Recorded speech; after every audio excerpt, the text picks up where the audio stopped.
Assalamualaikum warahmatullahi wabarakatuh. Salam sejahtera untuk kita semua. Masih bersama saya Suwandi di channel Dunia Ikan Gabus Suwandi. Masih menjawab pertanyaan-pertanyaan seputar budidaya ikan gabus yang sudah chat di 0816658779 ya. Silahkan bagi yang mau tanya-tanya ya. Tidak harus subscribe ya, tidak masalah ya mau subscribe atau tidak. Tidak usah dipikirkan, yang penting jikalau tayangan ini bermanfaat, bisa ditonton ya, dan diambil manfaatnya. Assalamualaikum warahmatullahi wabarakatuh, Pak Suwandi. Saya Dayu dari Depok ya. Saya tertarik budidaya pembesaran ikan gabus, tapi keterbatasan tempat, jadi hanya bisa 200 ekor saja. Saya mau tanya, apakah bisa saya bermitra sama Pak Suwandi, dan apakah bibit harus dari Pak Suwandi? Jika iya, apakah boleh saya dengan jumlah segitu? Terima kasih.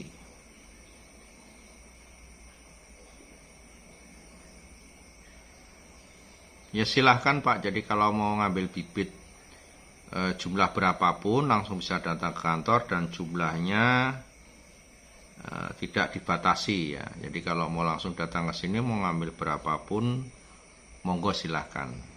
200 ekor, 300 ekor. Skala kecil pun bisa, skala besar pun nanti juga silahkan ya. Jam kantor jam 8 sampai jam 4 sore, hari Jumat libur.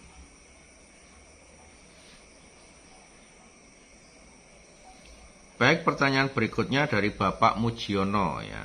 Bapak Mujiono yang ada di Bandung. Assalamualaikum warahmatullahi wabarakatuh. Waalaikumsalam warahmatullahi wabarakatuh. Perkenalkan Pak, saya Mujiono dari Bandung. Sebetulnya saya asli orang Jogja, tetapi saya tinggal di Bandung. Mohon penjelasannya Pak, karena saya ditawari Pak. Saya ditawari oleh teman untuk investasi usaha di bidang perikanan ikan gabus ya, dengan sistem titip modal dan mereka yang mengelola, sementara saya akan mendapatkan bagi hasil tiap bulan sekali dari modal yang saya tanamkan. Ada surat perjanjiannya bermeterai, dan ini dikatakan usaha kemitraan yang lebih real dan lebih jelas dan berpihak kepada petani ikan gabus, bukan hanya untuk memperkaya kepentingan pribadi saja. Menurut Pak Suwandi, apakah kemitraan model seperti ini dengan investasi ini cukup aman? Ataukah bagaimana? Mungkin ada saran-saran yang bisa diberikan kepada saya agar saya tidak salah jalan. Terima kasih Pak Suwandi. Assalamualaikum warahmatullahi wabarakatuh. Waalaikumsalam warahmatullahi wabarakatuh. Kalau masalah investasi Pak, saya tidak bidangnya ya bukan bidang saya di bidang investasi ya. Jadi cuman kalau mungkin sekedar sharing-sharing saja ya. Jadi kalau investasi itu, karena ini gini Pak, karena ini kan bisnis hewan bernyawa ya, bisnis barang bernyawa, hewan bernyawa, binatang bernyawa. Ini cukup beresiko Pak ya, cukup beresiko sekali. Jadi saya cerita diri saya saja Pak, jadi saya tidak usah menceritakan yang lain-lain. Saya cerita tentang pengalaman saya saja. Saya membangun usaha ikan gabus ini sudah 17 tahun ya. Jadi bisa hampir 18 tahun ini bulannya. Dan dalam menjalani usaha yang saya jalani ini, saya tidak pernah menggunakan modal dari luar. Seberapa usaha yang saya jalankan, itulah modal kami pribadi. Itu saja Pak, dengan pengalaman yang kita lakukan selama 17 tahun, dan ini bukan hanya sampingan Pak, ini profesi saya ya. Dimana saya juga terus belajar dan belajar, melakukan penelitian dan uji coba. Itu saja Pak, masih bisa kita menderita kerugian dengan kemitraan yang kita bangun. Contoh misalkan di tahun 2023 awal Januari, itu yang paling besar. Dimana sebelum-sebelumnya ini ada tapi nggak begitu besar, karena memang mitra pembenihan waktu itu memang belum banyak. Dan sudah ada mitra pembenihan sebelumnya, tetapi tidak banyak dibanding yang sekarang juga jauh lebih banyak. Nah, awal 2023 itu kita menderita kerugian mencapai 800 hampir 800 juta, Pak. Ya. Menderita kerugian segitu banyaknya, Pak. Ya, buat saya hanya seorang peternak ikan. Ya, kenapa? Benih yang kita beli dari kemitraan banyak yang sakit. Kirim bibit dari Jawa Barat 20.000, datang besok mati semua. Ada mitra kirim 30.000, besok datang 2 hari, besok udah jak datang ada yang mati terus. Ada orang kirim bibit 2.000, datang sudah mulai sekarat, akhirnya 3 hari selesai. Banyak sekali benih yang dikirim ke sini dalam kondisi sudah sakit ya. Karena banyaknya mitra, ada pun yang bagus ada, tetapi juga banyak yang sakit. Nah, ini contoh, kita dengan modal sendiri saja kita menderita kerugian yang cukup besar. Karena apa tadi? Itu bernyawa, Pak. Resiko mati, resiko sakit, resiko perjalanan mabuk itu sangat mungkin terjadi. Itu di sektor pembenihan. Kemudian di sektor penampungan. Ya, penampungan. Itu juga kita mengalami hal yang sama, ikan nampung mati. Ya, itulah resiko, Pak. Makanya kalau Bapak ditawari sebuah investasi, saya tidak melarang atau mungkin menyuruh Bapak tidak mengikuti itu. Tetapi lebih baik, kalau saran saya, lebih baik Bapak menginvestasikan modal Bapak untuk Bapak jalankan sendiri. Ya, mendingan uang yang Bapak modal untuk usaha, Bapak lakukan untuk belajar dari sedikit demi sedikit, kemudian nanti akan memahami ikan yang ada di tempat Bapak.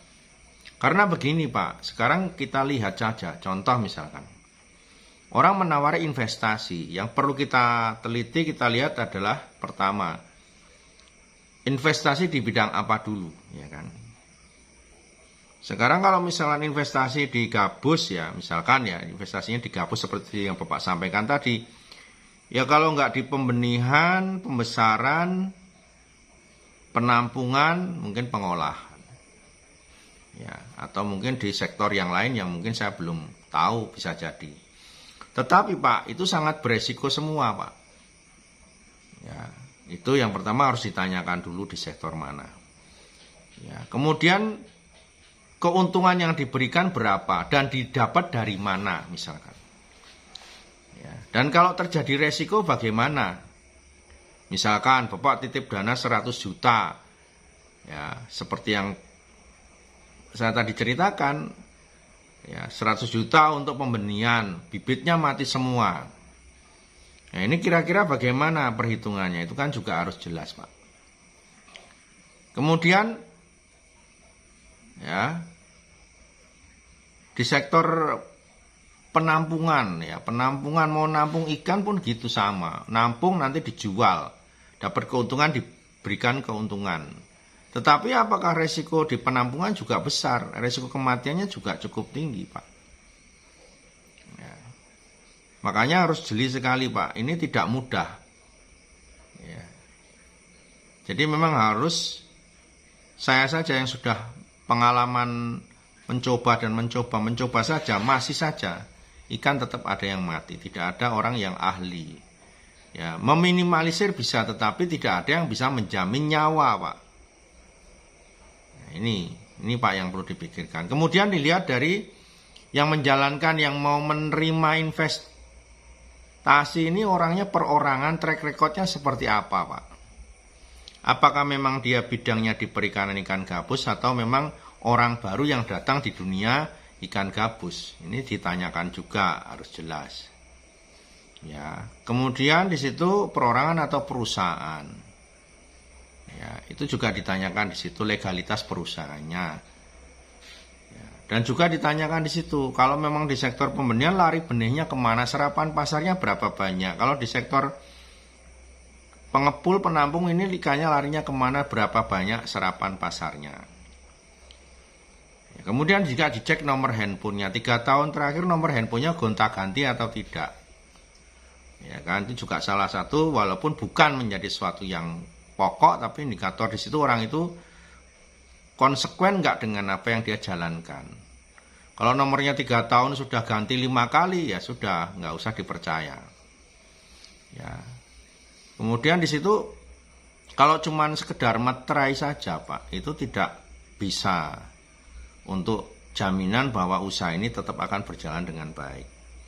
Ya, banyak kasus-kasus investasi yang pada saat kemudian orangnya pergi begitu saja, kartu surat materai kita juga tidak akan bisa berbuat banyak. Kalaupun itu ada proses hukum, tetap saja uang kita tidak kembali, Pak. Ya kan, uang kita tetap tidak kembali. Ya, kalau hanya istilahnya memproses hukum orang si tersangka karena menggelapkan dana investasi, mungkin bisa saja, tetapi tetap dana kita dirugikan, kita tidak kembali. Jadi harapan saya, Pak, saran yang Bapak ingin dapat saran saya dari saya sarankan lebih baik kalau Bapak mau menjalankan investasi di bidang ikan gabus, tawaran dari siapapun mungkin lebih mudahnya, Pak, ya, tidak usah mengambil resiko. Lebih baik Bapak melakukan usaha Bapak secara mandiri, berawal dari modal yang ada dulu, tidak usah terlalu besar. Kemudian disitulah Bapak proses belajar, kemudian sampai memahami minimal karakter ikan Bapak di tempat Bapak ini sudah Bapak paham betul. Jadi jalani dulu dengan modal sendiri dan lakukan sendiri. Ya, karena tidak mudah juga, karena yang namanya orang investasi kemudian hanya titip dapat profit, ya mungkin 1 bulan, 2 bulan, 3 bulan, ya kalau keuntungan itu besar cukup menggiurkan, kemudian bisa jadi investasi itu tiba-tiba menghilang begitu saja. Jadi lebih baik dijalankan sendiri, dikelola sendiri, resiko apapun kita juga lebih paham. Ya, karena kalau kita tidak turun sendiri, kenyataan di lapangan itu tidak semanis yang kita bayangkan. Ya, ini ya yang saya sharingkan ke Bapak berkaitan dengan masalah investasi yang ada di Jawa Barat yang ditawarkan ke Bapak.